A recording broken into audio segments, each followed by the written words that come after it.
Well, Devin, we're just a few days removed from sold out crowd here in San Diego. Sold out, yeah. Well, we're assuming it's sold out. Okay. Dana says every week it's like, oh, it's another sold out crowd here, so we're going off of that. But fans are back in attendance nonetheless. So how are the emotions now, just a few days removed? It's super cool. It's been like 2 years since I've fought in front of an audience, so it's going to be super cool and add that little bit of flair that you get with a live crowd and stuff like that. When Nate Landwehr was just in here and I asked him, is his opponent's also not fought in front of a crowd in the UFC? And he said he kind of no-sold having an edge in there with the crowd. I'm curious what you feel about that. Does this give you an edge, knowing what it feels like in the UFC to fight in front of fans? Seeing my opponent a little bit, I don't think so. We were in the elevator this morning. He wants to rip my head off no matter what. So I know he's going to bring it, and I don't think the crowd's going to get to him too much. So. Did he say something to you, or just the energy you got from him? He didn't say anything, but he didn't have to either. So I get in the elevator, and he's in there with his team, 3 of them, and I get in there, and he's in the middle, so he's behind me, and we're going down. We're on the 10th floor. We're going down, and I see behind me he's just moving back and forth, like getting all giddy and getting ready. So I had to turn around, bro, we're good. We're not fighting until Saturday. But I could tell he was excited and he wants to rip my head off now. Were you in the elevator by yourself with 3 of his? Yeah. I've been doing this a while. It's fight week. It's fun. It used to be where I don't leave the room without one of my corners or something like that, but not anymore. I mean, it's safe.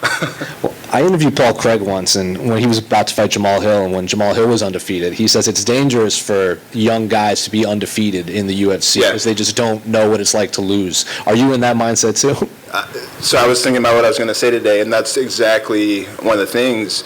I know when I was undefeated, I forgot what it was like to lose. I didn't know what it was like, and you forget that you can lose. So that's going to definitely be a big thing, especially against an opponent like myself, where I've seen just about every style and fought the best in the world. Your last fight was a heavyweight, right? It was. So how's the body feeling now that you're making this cut again? It's funny because I was about the same weight at heavyweight that I am now, starting my weight cut and stuff like that.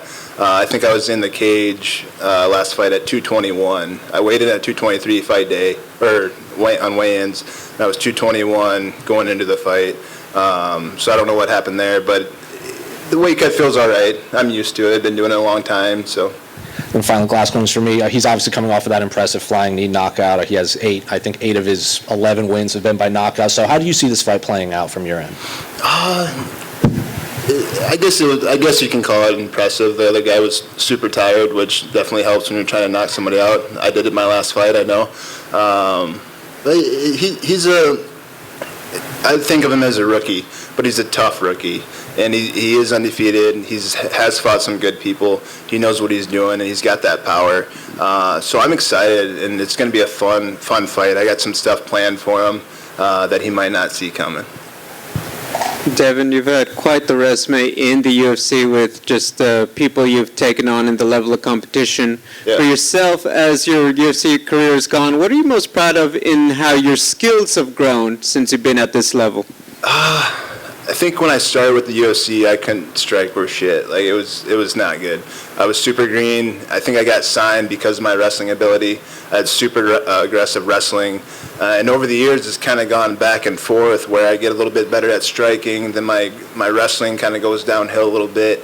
But I think we're at the point now where we're well-versed enough to use all of those tools, to use the wrestling with the striking and vice versa.